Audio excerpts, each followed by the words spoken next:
আসসালামু আলাইকুম। আমি ধরে নিলাম আপনি ফ্রিতে একটি ই-কমার্স ওয়েবসাইট খুঁজছেন। আজকে আমি একদম ইজি করে পানির মতো সহজ করে কিভাবে একটি ই-কমার্স ওয়েবসাইট জাস্ট ইনস্টলেশনের মাধ্যমে করা যায় সেই প্রসেসটি আপনাদেরকে শেখাবো। এবং আমি আপনাদেরকে কথা দিচ্ছি, শুধু ডোমেন হোস্টিংটা যদি আপনার কেনা থাকে তাহলে পরবর্তীতে আর কোনো টাকা পয়সা লাগবে না। শুধু আপনি আমার এই প্রসেসটা ফলো করবেন, তাহলেই দেখবেন একটি কমপ্লিট এবং ফ্রি একটি ই-কমার্স ওয়েবসাইট আপনি বানাতে পারবেন। তো চলুন কিভাবে বানায় এই ই-কমার্স ওয়েবসাইটটি সেটি আমরা শিখে নেই।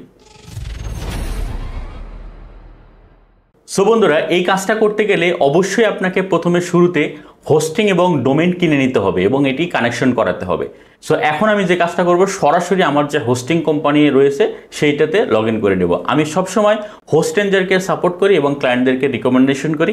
সুতরাং আমি এখন হোস্টেঞ্জার যে আমার হোস্টিং কেনা আছে ডোমেন সহকারে, সেখানে আমি চলে যাচ্ছি। প্রথমে আমি hostinjar.com এখানে চলে আসলাম। এটা হলো হোস্টিং কোম্পানির ওয়েবসাইট। এখান থেকে আমি মাই অ্যাকাউন্টে লগ ইন করে নিচ্ছি। হোস্টেঞ্জারে লগ ইন করার পরে এ ধরনের একটি অ্যাকাউন্ট দিবে আপনাদেরকে। এখান থেকে আমি আমার যে হোস্টিং রয়েছে, এই যে দেখেন এখানে হোস্টিং, এই হোস্টিংয়ের ম্যানেজে আমি ক্লিক করব। ক্লিক করার পরে যেই ডোমেনের আন্ডারে আমি মূলত আমার ওয়েবসাইটটি ইনস্টলেশন করব, সেটা অবশ্যই এখান থেকে সিলেক্ট করে নেব। এখানে আমার একটি ডোমেনই রয়েছে, আমি সেই ডোমেনটাই সিলেক্ট করে নিলাম। এরপরে মূলত আমি এখান থেকে আমার হোস্টিংয়ে একটি ই-কমার্স ওয়েবসাইট ইনস্টলেশন করব।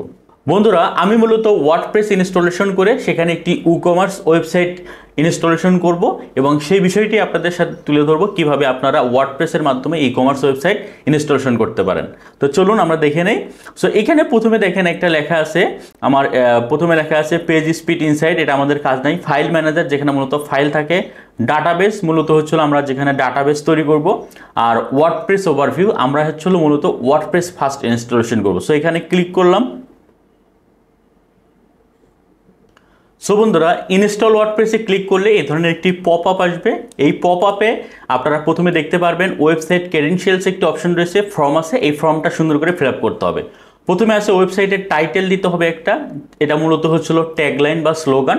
এরপরে আপনার ইমেল দিতে হবে, ইমেলটা অবশ্যই সঠিক একটা ইমেল দিতে হবে। এরপরে একটা ইউজার নেম দিতে হবে, একটা পাসওয়ার্ড দিতে হবে। এই ইউজার নেম পাসওয়ার্ড মূলত আপনি যে ওয়ার্ডপ্রেস ইনস্টলেশন করতেছেন বা আপনার ওয়েবসাইটের অ্যাডমিন প্যানেলে যে আপনি লগ ইন করবেন পরবর্তীতে, সেই ইউজার এবং পাসওয়ার্ডটাই মূলত এই ইউজার পাসওয়ার্ড। সুতরাং আপনারা এখানে এই যে ইউজার এবং পাসওয়ার্ড দেবেন সেটা অবশ্যই লিখে রাখবেন, না হলে কিন্তু আপনি ভুলে যাবেন। সো আমি এখানে আমার এই ডাটাগুলো দিয়ে দিচ্ছি। এখানে আমি প্রথমে দিয়ে দিচ্ছি, ধরেন ফ্যাশন স্টার্ট হেয়ার। আমি জাস্ট সিম্পল একটা এখানে ট্যাগলাইন দিলাম, পরবর্তীতে আমরা চেঞ্জ করে নেব এগুলো। আমার এখানে একটা ইমেল দেওয়াই আছে, আমি এটা হাত দিলাম না। তারপরে এখানে অটোমেটিক একটা ইউজার নেম নিয়ে রাখছে। তো আমি এই ইউজার নেমটাকে জাস্ট কপি করে রাখলাম, যাতে করে আমি পরবর্তীতে লগ ইনের সময় এটা ব্যবহার করতে পারি। ধরেন আমি সাপোজ এখানে এটা লিখে রাখলাম। এরপরে বলছে এখানে একটা অ্যাডমিনিস্ট্রেটর পাসওয়ার্ড দিতে। এই পাসওয়ার্ডটা অবশ্যই আপনাকে 8 ক্যারেক্টারের হতে হবে এবং একটা বড় হাতের অক্ষর ক্যাপিটাল লেটার থাকতে হবে, ছোট হাতের অক্ষর থাকতে হবে এবং সংখ্যা থাকতে হবে, আর একটা স্পেশাল ক্যারেক্টার থাকতে হবে। যেমন আমি এখানে একটা পাসওয়ার্ড সেট করছি, দেখেন আপনারা এই যে একটি দেখেন, আমি প্রথমে একটি বি বড় হাতের দিছি, তারপরে অন্যান্য 2-1টা ক্যারেক্টার দিছি, @ দিছি, তারপরে কিছু সংখ্যা বসাইছি। আপনারা ঠিক এইভাবে 8টা ক্যারেক্টারের একটা সংখ্যা সেট বানিয়ে নেবেন এবং এখানে দিয়ে দেবেন। এখানে দেওয়ার সঙ্গে সঙ্গে দেখেন এরা বলতেছে সবগুলোই ওকে। একটা নাম্বার থাকতে হবে, একটা লোয়ার কেস থাকতে হবে, তারপরে 8টা ক্যারেক্টার মিনিমাম থাকতে হবে, একটা স্যাম্বল থাকতে হবে, আপার কেস থাকতে হবে, লেটার থাকতে হবে। তো সব কিছুই আমার ওকে। তো এখন আমি জাস্ট এখানে নেক্সট বাটন ক্লিক করব। নেক্সট বাটন ক্লিক করার পরে আমাকে তারা কিছু পিএসপির ভার্সনের দেখাচ্ছে। সো আমার এগুলো দেখার তেমন কোনো ইম্পর্টেন্ট না। আমি জাস্ট সিম্পলি এখানে নিচের দিকে এসে ইনস্টল বাটনে ক্লিক করে আমার কাজটা করে ফেলবো। জাস্ট এক ক্লিকে আমার ইনস্টল হয়ে যাবে। আমি এখন এখানে ক্লিক করলাম, আমার ওয়ার্ডপ্রেসটা কিন্তু ইনস্টল হচ্ছে। জাস্ট কয়েকটা ক্লিকের মাধ্যমে কিন্তু ওয়ার্ডপ্রেস ইনস্টল হয়ে যাচ্ছে। সো বন্ধুরা, অলরেডি কিন্তু আমার ওয়ার্ডপ্রেস যে ইনস্টলেশন এটা কিন্তু ডান, আমার হয়ে গেছে ওয়ার্ডপ্রেস ইনস্টলেশনটা। এখানে আপনারা দেখতে পাচ্ছেন আমার কিন্তু পপ আপটা নেই। এখন আমি এই ওয়ার্ডপ্রেসের যে অ্যাডমিন প্যানেল সেইটাতে আমি লগ ইন করবো। এই যে এখানে দেখতে পাচ্ছেন আপনারা, এইটাতে আমি কিন্তু ক্লিক করে এই যে অ্যাডমিন প্যানেলে লগ ইন করতে পারি। আরেকটা হচ্ছিল আমি আমার ডোমেনের যেমন এদের sunnifashion.com এই ডোমেনের পাশে স্ল্যাশ দিব, দিয়ে WP লিখবো, তারপরে মাঝখানে হাইপেন দিব, তারপরে অ্যাডমিন লিখবো। জাস্ট আপনারা একটু খেয়াল রাখেন যে একটা স্ল্যাশ দিয়ে WP হাইফেন অ্যাডমিন এটা লিখে আমি জাস্ট সার্চ দিলে আমার হচ্ছিল অ্যাডমিন ড্যাশবোর্ডে লগ ইন করার অপশন আসবে। সো অলরেডি আমি যেহেতু হোস্টিংজার থেকে লগ ইন করে ফেলছি এজন্য আমাকে এখানে নিয়ে আসছে লগ ইনে। সো আমি আরেকবার একটু লগ আউট করে আপনাদেরকে দেখাই এখান থেকে। এই যে আপনারা সিম্পল আপনাদের যে ডোমেন, এই যে ধরেন আপনার ডোমেন নাম হলো sunnishop.com, তারপরে স্ল্যাশ দিয়ে WP হাইফেন অ্যাডমিন এটা দিবেন, দেওয়ার পরে দেখবেন ঠিক এই জায়গাতেই চলে আসবে। সো এইখানে আপনি এই যে ইউজার নেম, ইমেল আর হলো পাসওয়ার্ড এটা কোনটা দিবেন, এই একটু আগে যে আমরা সেট করছি সেটাই দিব। এই যে দেওয়ার সঙ্গে সঙ্গে আমার এটা লগ ইন করে আবার অ্যাডমিন ড্যাশবোর্ডে চলে আসবে। এটাই হচ্ছিল মূলত আমার হচ্ছিল ওয়ার্ডপ্রেস ইনস্টলেশন ডান, জাস্ট দুই একটা ক্লিকের মাধ্যমে। এটা হচ্ছে ওয়ার্ডপ্রেসের অ্যাডমিন ড্যাশবোর্ড। এখানে আপনারা প্রথমে আসবেন ড্যাশবোর্ড, তারপর আসে পোস্ট। পোস্টটা মূলত হচ্ছিল ব্লগ ক্রিয়েট করার জন্য, দেখবেন যে আমরা যে ব্লগ লেখালেখি করি ওয়েবসাইটের সেই ব্লগ পোস্ট। তারপরে এখানে আছে পেজ, আমরা বিভিন্ন ধরনের পেজ তৈরি করি, যেমন অ্যাবাউট আস, কন্টাক্ট আস, এরকম কিন্তু পেজ থাকে অনেক, মিশন ভিশন, তারপরে টার্মস অ্যান্ড কন্ডিশনস। তারপরে মেনুটা দেখেন এখানে আছে কমেন্টস, এখানে মূলত আপনার যে ব্লগে বিভিন্ন কমেন্টস আসবে সেই কমেন্টসগুলো। তারপরে অ্যাপিয়ারেন্স, এটাতে আমাদের কাজ আছে, আমরা একটু পরে আসতেছি। এরপরে প্লাগইন আছে, আমরা জানেন যে ওয়ার্ডপ্রেসে অনেক প্লাগইন ব্যবহার করে কাজ সুবিধা করা হয়। তারপরে ইউজার, আপনি যে ইউজার বা অন্যান্য যে কাস্টমার হবে তাদের ডাটা আপনি এখান থেকে পাবেন। তারপরে সেটিং আছে, আরও আদার্স আছে। তো এখন আমাদের মূলত কাজ হচ্ছিলো, এখন আমাদের ওয়েবসাইটটা যদি আমরা ভিজিট করে দেখেন, ভিজিট সাইট, এখানে জাস্ট সিম্পল একটা ব্লগ সাইট তৈরি হয়েছে। আপনারা জানেন ওয়ার্ডপ্রেসে সাধারণত ব্লগ সাইটগুলো ফ্রিতে করে দেয়, এই ছিল ব্লগ সাইট। সো এখন আমাদের তো আসলে ব্লগ সাইট করাটা মূল উদ্দেশ্য না, আমাদের হচ্ছিল একটা ই কমার্স ওয়েবসাইট দাঁড় করানো হলো মূল উদ্দেশ্য। তো এইটা করার জন্য আমরা এই যে অ্যাডমিন ড্যাশবোর্ডে চলে যাব। আমি এই যে ড্যাশবোর্ডে চলে আসলাম, এখান থেকে আমরা যে কাজটা করব সিম্পলি এই যে আমরা যাব হচ্ছিল অ্যাপিয়ারেন্স। অ্যাপিয়ারেন্সে যাওয়ার পর এখানে দেখেন থিমস নামে একটা অপশন রয়েছে, এই থিমসে আমরা ক্লিক করব। আচ্ছা, এরপর আমরা অ্যাড থিমে যাব। অ্যাড থিমে যে আমরা একটা নতুন থিম অ্যাড করব, সেই থিমটার নাম হচ্ছে block C, BLOCKSY, block C.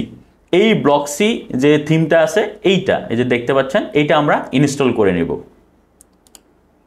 So block C থিমটা কয়েক সেকেন্ডের মধ্যে ইনস্টল হয়ে গেল। আমরা জাস্ট সিম্পলি যে এখানে দেখেন অ্যাক্টিভ বাটন রয়েছে, এটাতে আমরা ক্লিক করব, অ্যাক্টিভ করে নেব।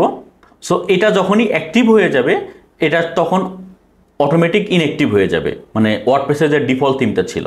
এখন আমরা যে কাজটা করব, এখানে দেখেন সঙ্গে সঙ্গে এটা ইনস্টল করার সঙ্গে সঙ্গে দেখবেন এখানে একটা মেসেজ আসছে, thanks for installing Blocksy you rock. এইটার এখানে দেখেন ইনস্টল ব্লকসি ক্যাম্পেনিয়ন, এইটা হচ্ছিল আমরা অবশ্যই ইনস্টল করতে হবে, না করলে আমরা এখান থেকে থিম ইম্পোর্ট করতে পারবো না। সো আমি এখান থেকে একটু ক্লিক করে নিচ্ছি, ক্লিক করে এটা ইনস্টল করে নিচ্ছি। সো এইটা আমার ইনস্টল হয়ে গেল। এইটা ইনস্টল হওয়ার সঙ্গে সঙ্গে দেখবেন এখানে অনেক অপশন রয়েছে, যে কাস্টমাইজ শর্টকাট, কালার অপশন, আপনার থিমের কালার আপনি চেঞ্জ করতে পারেন। তারপর টাইপোগ্রাফি মানে ফন্ট, স্পেসিং, নাম্বার, এগুলো আপনি চেঞ্জ করতে পারেন। হেডারে জিনিস চেঞ্জ করতে পারেন, কাস্টমাইজ করতে পারেন। যে এখানে কাস্টমাইজ বাটন আছে, এটাতে ক্লিক করবেন, এখান থেকে ডকুমেন্টেশন দেখে নিতে পারেন। ফুটার অপশনে আপনারা ডকুমেন্টেশন দেখে নিতে পারেন, কাস্টমাইজ করতে পারেন, ব্লগ, পোস্ট, সাইড বার, সব কিছু আপনারা এখান থেকে ক্লিক করে করে কাস্টমাইজে ক্লিক করে করে চেঞ্জ করতে পারেন। এটা আমি পরে দেখাবো আপনাদেরকে। সো এখন আমি যে কাজটা করব, আমরা মূলত একটা ই কমার্স থিম খুঁজে বের করব ব্লকসি থেকে। সো ব্লকসি থেকে আমরা এখন যে কাজটা করব, এই যে স্টার্টার সাইট এইটাতে ক্লিক করব। এটাতে ক্লিক করলে মূলত তাদের যত থিম রয়েছে সব থিম আমরা দেখতে পারবো।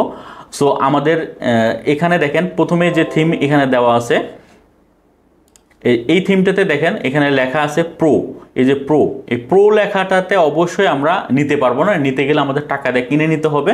সো আমরা প্রো বাদ দিয়ে যেটা ফ্রি আছে সেটা আমরা ইউজ করব। যেমন ধরেন এই যে এটা কিন্তু ফ্রি আছে, কনসালটেন্ট, এই ওয়েবসাইটটা কিন্তু ফ্রি, আমরা এখান থেকে ইম্পোর্ট করে নিতে পারবো। তো আমরা মূলত একটা ই কমার্স ওয়েবসাইট তৈরি করবো, এই জন্য ই কমার্স ফ্রি থিম কোনটা আছে সেটা খুঁজে বের করব। সো এখানে আমি একটু যদি নিচের দিকে আসি, এই যে হোম ডেকোর নামে একটা রয়েছে, আমরা এইটা একটু দেখি।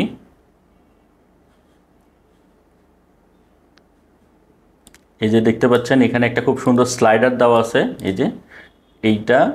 তারপরে এখানে ক্যাটাগরিটা সুন্দরভাবে দেওয়া আছে, দেখতে পাচ্ছেন ক্যাটাগরি। এরপরে হচ্ছিল নিউ অ্যারাইভেল প্রোডাক্ট দেওয়া আছে, তারপরে একটা ব্যানার দেওয়া আছে, তারপরে ফিচার্ড প্রোডাক্ট দেওয়া আছে। দেখেন এই থিমটাও কিন্তু খুব সুন্দর, আমার কাছে খুব ভালো লাগছে। আমি মূলত হচ্ছিল হোম ডেকোরের জন্য এই থিমটাকে ইনস্টল করে নিব। সো এইটা কিন্তু দেখেন ফ্রি, প্রো না, হোম ডেকোর। এটা আমি সাধারণত ইম্পোর্ট বাটনে ক্লিক করব। ক্লিক করার পরে দেখেন ইনস্টল চাইল্ড থিম, এইটাতে আমরা ক্লিক করব। সো আমরা ইনস্টল চাইল্ড থিম ক্লিক করলাম। তারপরে আমরা নেক্সট অপশনে চলে যাব। এখানে দেখেন গিটেনবার্গ আর এলিমেন্টর, এই দুটা আমাকে একটা সিলেক্ট করতে হবে। এই দুটো মূলত হচ্ছিল পেজ বিল্ডার, যেটা দিয়ে আপনারা ওয়েবসাইটটা কাস্টমাইজেশন করতে পারবেন, ডিজাইন ইমপ্রুভ করতে পারবেন, যে কোনো ডাটা চেঞ্জ করতে পারবেন। তো আমি সাধারণত এলিমেন্টর প্রেফার করি এবং এটা সব থেকে ইজি। যে কেউ একটু এলিমেন্টরের উপরে যদি টিউটোরিয়াল দেখে তাহলে এটার ইউজেসটা জানতে পারবেন এবং আপনিও ওয়েবসাইট কাস্টমাইজ করতে পারবেন, ডিজাইন চেঞ্জ করতে পারবেন। সো আমি এলিমেন্টর দিয়ে দিলাম। তারপরে হচ্ছিল এখানে সাথে দেখেন এলিমেন্টর, তারপরে হচ্ছিল কন্ট্যাক্ট ফর্ম, তারপরে কমার্স, তারপরে হচ্ছিল এইচটি স্লাইডার, মোটামুটি সব প্লাগ ইন একসাথে তারা ইনস্টল করে দিবে। কমার্সও কিন্তু ইনস্টল করে দিবে। আমি জাস্ট নেক্সট বাটনে ক্লিক করলাম। এরপরে অপশন, উইজেট, কন্টেন্ট, ক্লিন ইনস্টল সব কিছুই আছে। আমি জাস্ট ইনস্টলিং দেওয়ার সঙ্গে সঙ্গে এটা একটু টাইম নেবে, হয়তো বা 2-1 মিনিটের মতো টাইম নেবে, তারপরে এটা ইনস্টলেশন হয়ে যাবে। আমরা সে পর্যন্ত একটু ওয়েট করি। সো বন্ধুরা, আমার সাইট অলরেডি সাকসেসফুলি ইম্পোর্ট হয়ে গেছে। এখন আমি এখানে দুইটা অপশন পাচ্ছি, একটা কাস্টমাইজ, একটা হলো ভিউ সাইট। কাস্টমাইজ মূলত হচ্ছিল আমি আমার সাইটের বিভিন্ন ডাটাগুলো চেঞ্জ করতে পারবো, এডিট করতে পারবো এইটা। আর ভিজিট সাইট আমি যে সাইটটা এখন ইনস্টল করলাম এটা আমি এখন দেখে নেব। সো আমি এখানে ভিজিট সাইটে ক্লিক করলাম। ভিজিট সাইটে ক্লিক করার পরে আমি এটা দেখে নেব যে আমার এই সাইটটা ইনস্টল হয়েছে কিনা, ইম্পোর্ট। তো বন্ধুরা, আমি আমার সাইটটাতে এখন ভিজিট করলাম। ভিজিট করার পরে যদি আপনার এই ইনস্টলেশন যেটা করলেন সেই সাইটটা যদি না দেখায়, তাহলে আপনারা এটা একটু হার্ড রিফ্রেশ দিবেন। কন্ট্রোল F5 চাপ দিলে এটা একটা হার্ড রিফ্রেশ হয়ে যাবে এরকম করে ব্রাউজার সহ। তখন আপনার এই যে একটু আগে যে সাইটটা ইনস্টল হলো সেটা খুব সুন্দরভাবে দেখাবে। দেখেন আমি যেটা ইম্পোর্ট করলাম একদম খুব সুন্দরভাবে হুবহু সেই সাইটটাই কিন্তু এখানে ইম্পোর্ট হয়ে গেছে। এখন আমাদের যে কাজটা করতে হবে, এইটার ডিজাইন, এটার ছবি, এটার ফটো সব কিছু একটা একটা করে ধরে ধরে এডিট করতে হবে, আপডেট করতে হবে।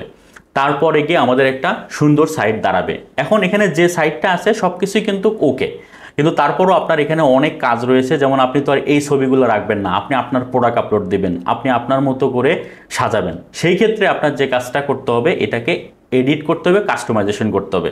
যেমন ধরেন এই যে উপরের যে মেনুটা দেখতে পাচ্ছেন, এগুলোকে বলে হলো হেডার অপশন। আর এই যে সবার নিচে যে লেখা বা এটা দেখতে পাচ্ছেন, এগুলো হচ্ছিল ফুটার অপশন। আর এই মাঝখানের যে অপশনগুলো, এগুলো হলো বডি। এই বডি সাধারণত আমরা যে এলিমেন্টর নামে একটা ইনস্টল দিলাম থিম ইম্পোর্টের সময়, সেইটার মাধ্যমে এডিট করতে হয়। যেমন আমি যদি এই যে ওয়েবসাইটটাতে আসি, এই পেজটা যদি আমি এডিট করতে চাই, তাহলে আমি দেখেন এই যে এডিট উইথ এলিমেন্টর, এইটাতে আমি জাস্ট সিম্পলি ক্লিক করব। এটাতে ক্লিক করার পরে আমি সব কিছু এডিট করতে পারবো। মোটামুটি বডির যত অংশ রয়েছে সব কিছু এডিট করতে পারবো। এই যে এখানে দেখেন আমাকে প্রথমে বলছে your site does not have default kit, আমাদের রিক্রিয়েট ইট, এটাতে ক্লিক করতে হবে। ক্লিক করার পরে আমাদের এটা একটু রিক্রিয়েট করে নিতে হবে, যে রিক্রিয়েট কিট, এটা একটু রিক্রিয়েট কিট করে নেব। তারপরে হচ্ছিল সিঙ্ক লাইব্রেরিটা আমরা ক্লিক করে নেব। তারপরে হচ্ছিল ক্লিন ফাইলস অ্যান্ড ডাটা, এটা আমরা একটু ক্লিন করে নেব, নিয়ে এটা জাস্ট সেভ দিব, দিলে আর এডিটের সমস্যা হবে না। সো ওকে, এটা দেওয়ার পরে এখন আমি যদি আবার এডিটে চলে যাই, আমার পেজটাতে চলে যাই, এই যে এখান থেকেই করতে পারবো। আমি আবার সাইটে ভিজিট যাই। ভিজিট যাওয়ার পরে আমরা এখান থেকে জাস্ট এই যে এডিট উইথ এলিমেন্টর, এই পেজে আসি। এই পেজে সব কিছু আমি এডিট উইথ এলিমেন্টর দিয়ে এখান থেকে ক্লিক করে এডিট করতে পারবো। যে আমি দেখাচ্ছি আপনাদেরকে, জাস্ট সিম্পল একটি দেখাচ্ছি। আমার মোটামুটি হচ্ছিল কমার্স ওয়েবসাইট ইনস্টলেশন ডান এবং ওয়েবসাইট আমার ডান। এখন আমি আপনাদেরকে একটু সিম্পল একটা এলিমেন্টর দিয়ে কীভাবে এডিট করে সেই জিনিসটা শিখিয়ে দিচ্ছি। আপনারা এই বিষয় নিয়ে ইউটিউবে ভিডিও দেখে নেবেন, অথবা আমি নেক্সট পার্টে দেখাবো কমপ্লিট কীভাবে আমি এই সাইটটা এডিট করলাম। সো এখন দেখেন এই যে আমি এডিট আসছি। এডিটে আসার পরে দেখেন এই যে এখানে যে একটা টেক্সট রয়েছে, যে টেক্সট, এই টেক্সটটা আমি চাইলে এখান থেকে চেঞ্জ করতে পারবো। তারপরে দেখেন এই যে এখানে high quality, fast delivery, best warranty, এই জিনিসগুলোর যত টেক্সট রয়েছে, আইকন রয়েছে, সব কিছু কিন্তু আমি চেঞ্জ করতে পারবো। এই যে হাই কোয়ালিটির জায়গায় ধরেন এখানে যে হাই কোয়ালিটি লেখা আছে, এখানে আমি বেস্ট কোয়ালিটি দিলাম। হ্যাঁ, এটা আমি চেঞ্জ করতে পারবো। এখানে যে টেক্সট রয়েছে সব কিছু আমি কিন্তু এখান থেকে চেঞ্জ করতে পারবো। ধরেন আমি এখানে দিলাম হ্যালো, এগুলো। এছাড়া ওই যে এখানে যে ব্যাকগ্রাউন্ডটা রয়েছে যে ব্ল্যাক কালারের, এটা আমরা স্টাইল থেকে চেঞ্জ করে নিতে পারবো। এই যে স্টাইল থেকে ব্যাকগ্রাউন্ডের যে কালার বা ছবি দেওয়া আছে সেটা আমি চাইলে চেঞ্জ করে নিতে পারবো। এই যে এখানে যে কালার, এই যে কালারটা আমি ধরেন এখানে আরেকটু ব্ল্যাক করে দিলাম। এই যে এভাবে কিন্তু আমি সব কিছুই এলিমেন্টরের মাধ্যমে চেঞ্জ করতে পারবো। তারপরে এই যে ক্যাটাগরি রয়েছে, এই ক্যাটাগরিগুলো কিন্তু আমরা চাইলে চেঞ্জ করতে পারবো। এখানে এই যে ক্যাটাগরি ডিজাইন করে দেওয়া আছে এবং এগুলো চাইলে আমরা লেআউট স্টাইল থেকে সব ছবি ব্যাকগ্রাউন্ড চেঞ্জ করতে পারবো। সো এইভাবে এগুলো সব কিছু, এই যে এই টেক্সট তারপরে এই ছবি যদি আমি চেঞ্জ করতে যাই, আমি এই ছবিতে ক্লিক করব, ক্লিক করে স্টাইলে যাব। এই যে স্টাইলে গিয়ে এখানে দেখেন একটা ছবি আছে, এই ছবিটা আমি এখানে জাস্ট ক্লিক করে অন্য আরেকটা ছবি বসাই দেব। ছবি একটা বসাই দিলে দেখবেন হয়ে যাবে। যেমন ধরেন আমি এই ছবিটা দিয়ে দেবো, দেখেন ওইটা কিন্তু চেঞ্জ হয়ে এখন এই ছবিটা ব্যাকগ্রাউন্ডে চলে আসলো।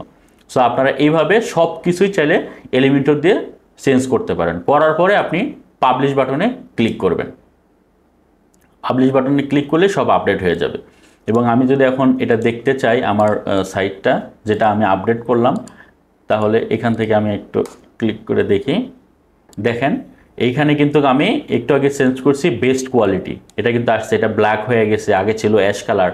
তারপরে এখানে একটা ছবি ছিল অন্যরকম, সেই ছবিটা আমি চেঞ্জ করছি। সো আমার মূলত দেখানোর উদ্দেশ্য ছিল আজকে হচ্ছিল কীভাবে একটি ওয়ার্ডপ্রেস ইনস্টলেশন করে এবং ফ্রি একটি ই কমার্স ওয়েবসাইট ইনস্টলেশন করা যায়।